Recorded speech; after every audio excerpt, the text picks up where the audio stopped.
Cette émission vous est offerte par le cabinet OCBG, l'ORTB, la BRVM et BGFI Banque.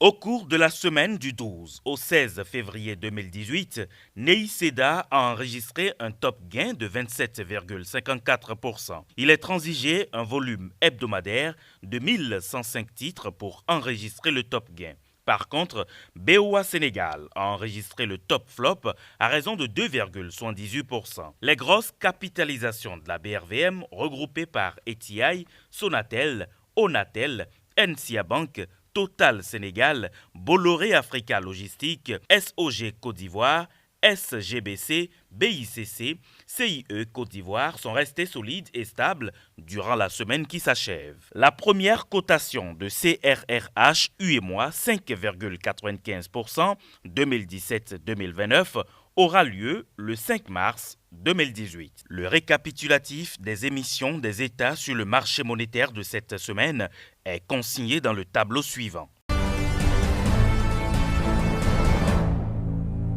L'Association des responsables de conformité de la lutte contre le blanchiment des capitaux au Bénin a été créée le samedi 17 février 2018 à l'hôtel Azalaï. Le président Martial Adjaï, à la tête d'un bureau de 7 membres, nous parle des motivations, missions et objectifs de l'association.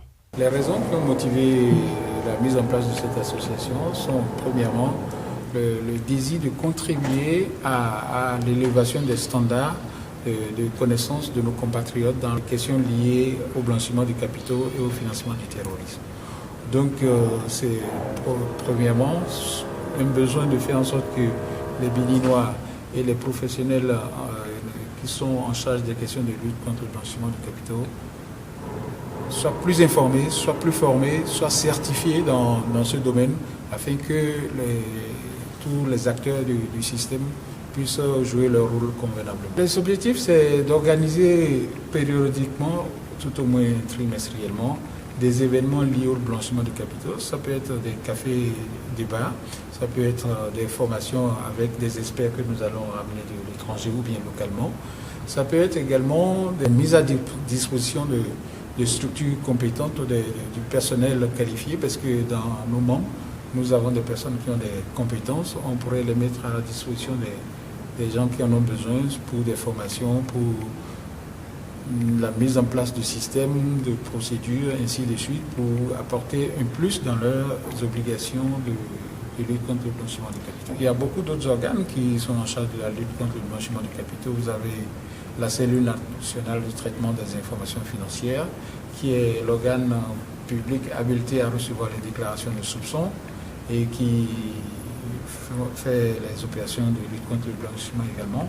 Nous allons collaborer s'il y a des actions de formation, de sensibilisation, s'il y a de nouveautés, comment former les assujettis qui sont là-dessus, comment informer le personnel des entreprises sur les obligations liées au blanchiment de capitaux et à la lutte contre le financement du terrorisme, ainsi de suite.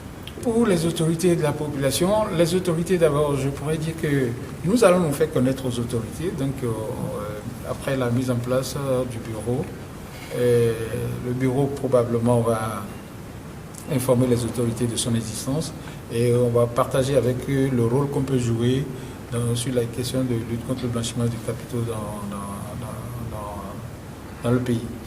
À l'endroit des populations, on a un appel fort à lancer. Parce que ce qui se passe, d'abord, tous les assujettis ne sont pas conscients de leurs responsabilités. Il y en a même qui ne savent pas qu'ils sont assujettis. Donc, si vous ne savez pas qu'une loi vous concerne, vous voyez bien que vous ne pouvez pas savoir qu'est-ce qu'il faut que je respecte dans cette loi. Alors qu'il y a des sanctions qui sont prévues quand vous ne les respectez pas. Donc, ceci constitue une grave insuffisance et notre rôle est de faire en sorte que tous les assujettis puissent prendre connaissance, puissent savoir ce qui est de leur responsabilité.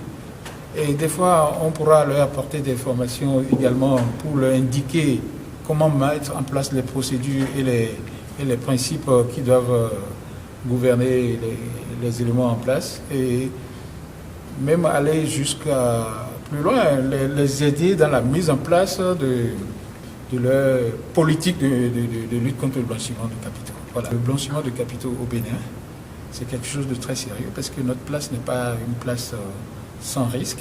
Il y a des risques que tout un chacun de nous doit essayer de s'informer sur la question afin de savoir quelles sont ses responsabilités et quelles sont les conséquences de la non-application de ces obligations.